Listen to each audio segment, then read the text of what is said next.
Hey, patrons, how's it going? Welcome to your review for the $20 and up level. This is the review where I pick a movie and I watch it. This is for October 2019. I'm filming this I'm filming this on Halloween, last day of the month. I'll upload this in just a few hours. So sorry that it's literally the latest possible time it could be. Man, it's October. I've been busy. Hopefully you've been enjoying all the extra videos that are coming out. So I hope that's all right with you. For this month, I picked The People Under the Stairs, a movie I've heard the title of a lot, and it's a Wes Craven film, so I was familiar, with it a little bit, but I didn't know anything about what it was about. I didn't expect it to be a social commentary movie about race. And Wikipedia calls it a horror comedy, which both of those, at one point I was sitting there thinking about how it wasn't really a horror movie. Then it got more graphic and bloody, so I was like, all right, I guess he won. But and then for the comedy aspect, it's definitely satirical. It's a satirical movie, and if you're unfamiliar, it's about a Brandon Adams, who is a young black man. He's a child, really. He's in Mighty Ducks and Sandlot. So he and I think his sister's boyfriend, Ving Rhames, and another guy, they live in a poor part of LA, and they get an eviction notice, and they find out that their landlords are these scummy people who own a bunch of real estate. And the landlord people live in a big old house that's actually near downtown LA. I want to go see it sometime. It's a cool looking house. A lot of wood interiors, brown brick exterior. Those rich white people are played by Everett McGill and Wendy Roby, who we just saw in the kill count in The Dentist 2. She was Larry Kane's new receptionist when he took over the mantle of Paradise's Dental. He threw stuff at her. And the casting of those two is actually interesting because they play a married couple in Twin Peaks. David Lynch's Twin Peaks. Twin Peaks, I believe, was 1989 and 1990. This movie's 91. So they literally just probably came off the set of Twin Peaks and came to be the evil married couple in The People Under the Stairs, except, spoiler alert, by the way, if you don't want to be spoiled, I guess go watch it. It's definitely worth a watch. But spoiler alert, they're not married. They're brother and sister. Although maybe they're also married. It's kind of implied that there's some incest stuff going on. But they call each other mommy and daddy, which is a weird thing for them to do. But also it ties them kind of to the Reagans, who had just recently been in the White House in 1991, leaving in 89, so just 2 years prior. Ronald called Nancy, I think, mommy, because Pence calls his wife mother. So yeah, I think Nancy was mommy for Ronald. It's a weird thing. It's weird to me.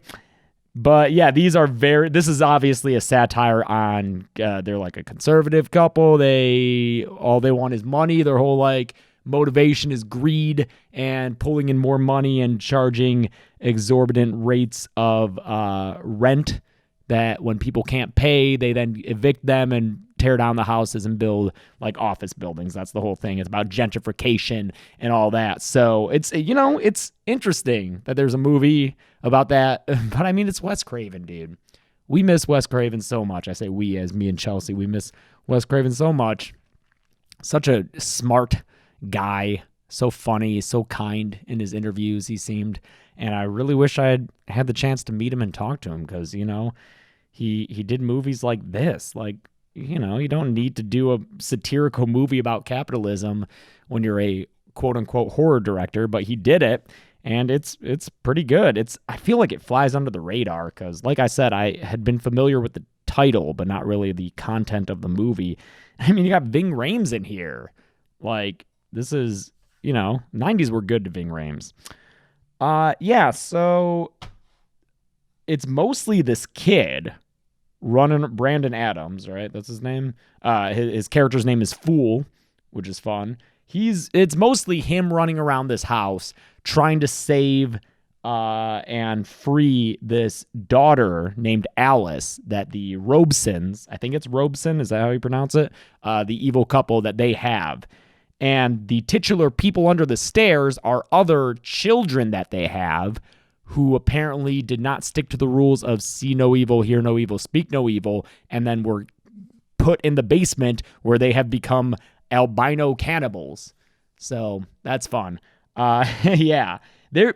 Like I said, a lot of the movie is running around this house. I love all the little like traps and gadgets and latches and locks, and people are coming out of cupboards and climbing around in the walls. If I had seen this as a kid, I would have fucking loved it, because something about that really appealed to young James, just like the secret passageways and the narrow crevices to crawl around in and escaping and having a little fort area inside the wall. That was really appealing to me. It was why movies like Little Monsters, where there's like gadgets and stuff, were movies that I really enjoyed. Home Alone, stuff like that. But that's a really fun part of this movie, the production design there. There's also an extraordinary dog actor playing the Rottweiler that the Robesons own, named Prince. He does such a good job. He's such a good boy. He I love when they drop him down a chute and then he slides out of a kitchen cabinet and on a little tray, and he's just sitting there while it slides and bumps into the wall. It's great. He gets killed. Unfortunately, the guy is stabbing through the wall, and they move the dog so that he accidentally stabs the dog. And then there's a really sad shot of the dog slumping over dead. It's super sad, but damn, is that a good dog actor. If you want some good dog acting, great movie for that. Also of note is the fact that the bad guy, what's his name? The guy played by Everett McGill, Daddy, essentially. Yeah, he's running around in a leather gimp costume a lot. So there's definitely a joke to be made there with Ving Rhames continually being chased by gimps. Just can't escape them. But Ving Rhames actually dies pretty early on. They shoot him probably, 30 minutes into this thing? And it's mostly the kid running around trying to save the little girl. In fact, I'd say my only complaint about the movie is that there's maybe just 5 or 10 minutes too much of the running around the house and those kind of escapades. Gets a little repetitive, but it helps that the house is so cool on the interior, and that you got all these fun little cabinets and crevices to jump out of. The people under the stairs actually don't play that big a role until the end, so I was surprised that was the title, because you see them kind of once early on when the kid is dropped into the basement by a great little mechanism where he's running up the stairs, and then I think a lever is pulled and the stairs it flattens just into like a ramp that he slides down.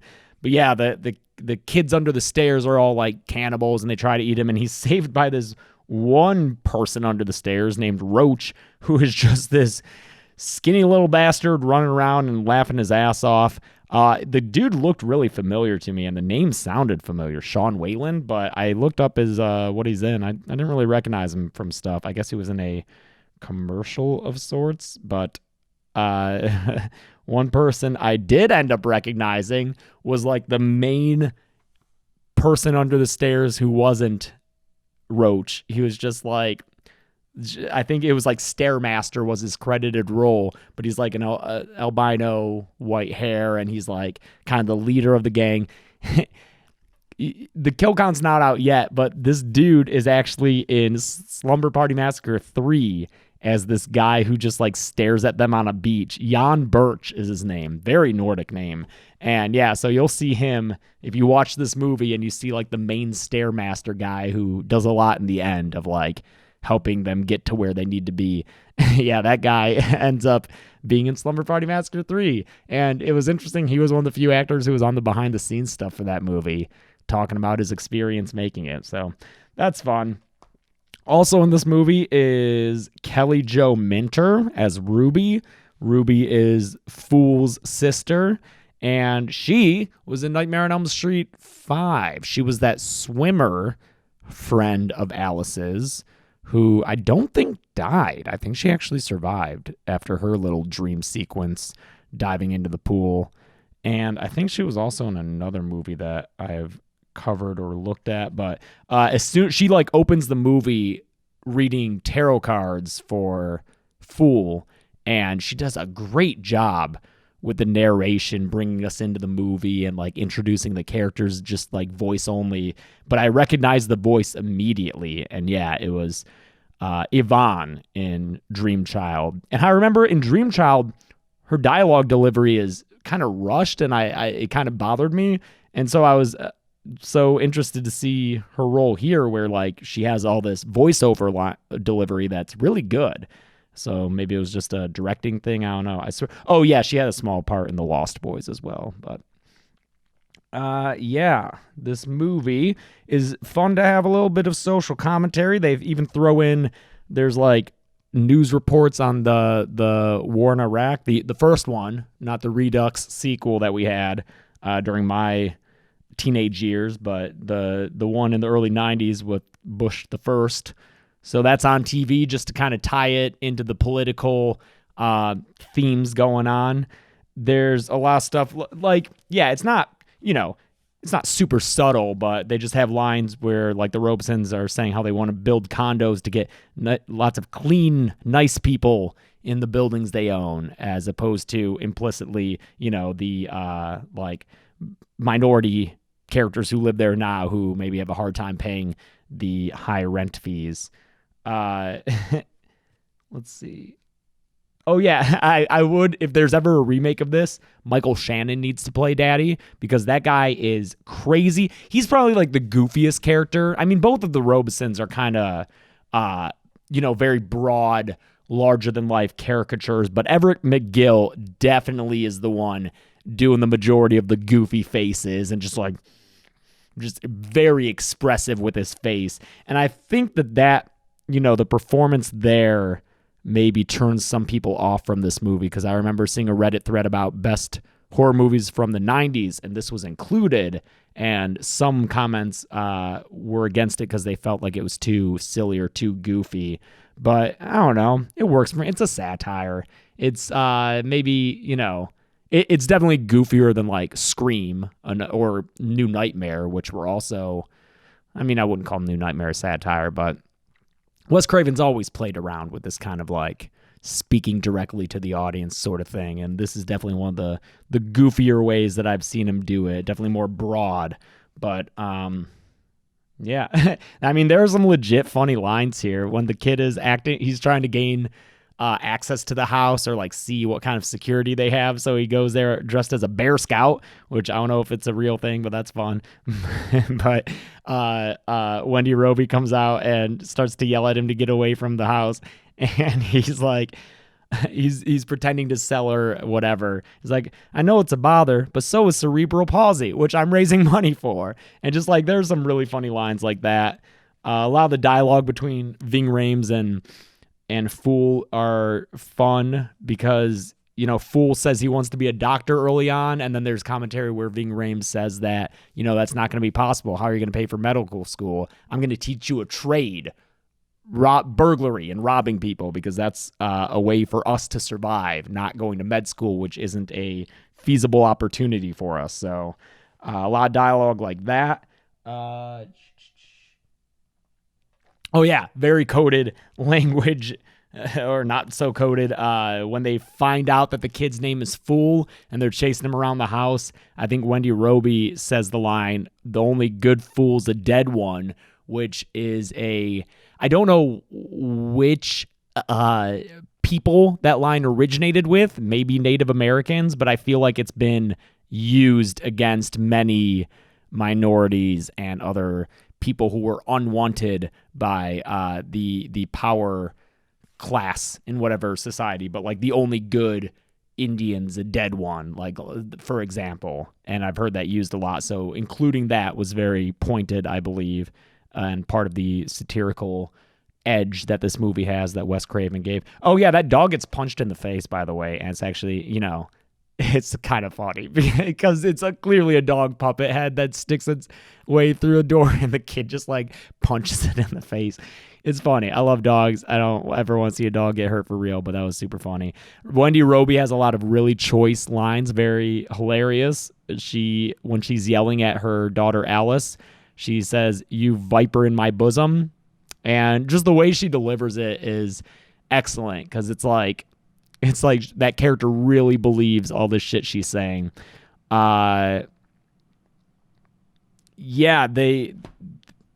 it's revealed that after we find out that they're brother and sister, it's revealed that Alice and all the other people under the stairs are not their actual biological children, but rather children they've kidnapped from the neighborhood, which I guess could serve as further commentary on the way they kind of pillage the neighborhood around them to enrich themselves. That's why when Fool finds all their money in the basement that they're keeping, there's just like, they basically have a Scrooge McDuck room filled with money and coins and everything, and he sees it and he's like, no wonder there's no money in the ghetto, I think he may say, or in the neighborhood, and in their neighborhood. He says no wonder there's no money there. They're all hoarding it here, which of course is commentary on the growing class divide, which is now even bigger than it would have been in 91, because I believe it's at the economic inequality, I think, is at its greatest point now, which is crazy because I remember it being at its biggest point like 7 years ago with Occupy Wall Street. So that's fun. 8 years ago. Time, man.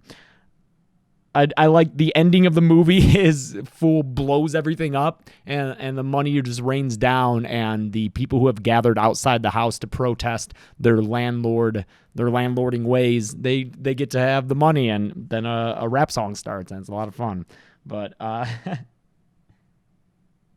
yeah, Fool gets a lot of really good lines. I was actually surprised this kid wasn't in more stuff as he grew up. I don't know. Maybe he chose not to act more.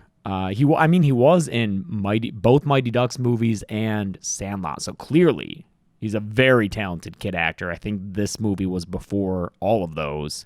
So very talented. He has a lot of really good lines, like Daddy opens the door to find Fool pointing a gun at Daddy, and Fool's like, you know a prayer? Say it. Because, of course, tying into their like caricatures of conservatism, the mommy and daddy, their like go-to insult or curse is may they burn in hell.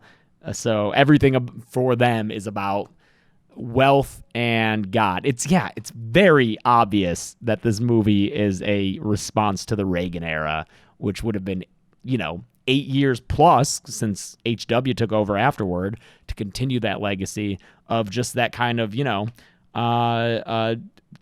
capitalism. Profits are good, and so is religion, moral majority, that kind of thing. One of Fool's greatest lines is near the end when he's threatening Daddy with the wires he's rigged up to blow everything up. He says, I don't want to kill you, but I will because I don't like you much anyway. Like, it's great. I love this kid's deliveries because they're not too cutesy and they don't come across as trying to be too cool. He's just, it's just a kid saying these fun lines, and his delivery of them is very good. I would definitely say check this out because it's such a different movie. It's not a slasher. It's not even a home invasion. I mean, I guess that it would be closest to that, but it's really just an interesting satire that, like I said, sometimes you forget that it's a horror movie because it's a lot just like running around the house, avoiding this guy shooting into the walls, and it does have like the comedic elements to it, but I definitely would recommend watching this because the 90s, not a lot of good horror movies there. There's obvious exceptions like Scream, which is in my top 5 or 3. It's so good. We're about to go to a Halloween party dressed as Billy and Stu. Chelsea just bloodified the shirts. Check her Twitter for a picture of that if you want to see that. But yeah, as far as 90s horror movies go, this was definitely one of the more enjoyable ones. I love movies with commentary and that are saying something, and it's just a fun, good time. So I recommend you check this out if you haven't. I'm glad I did. Just goes to show it's another piece of evidence Wes Craven was a real smart, talented guy, and I really miss him. So yeah, let me know if you've seen this movie, what you think. I would love to hear your thoughts. And I hope you have a happy Halloween if you're watching this today. If not, I hope you have a happy whatever day it is. Every day deserves to be happy, right? Yeah. All right, everyone. Thanks so much for your support. Again, sorry that this is coming out kind of late, but got it in October technically. So yeah, I'll see you next time. Thanks everyone. Be good people.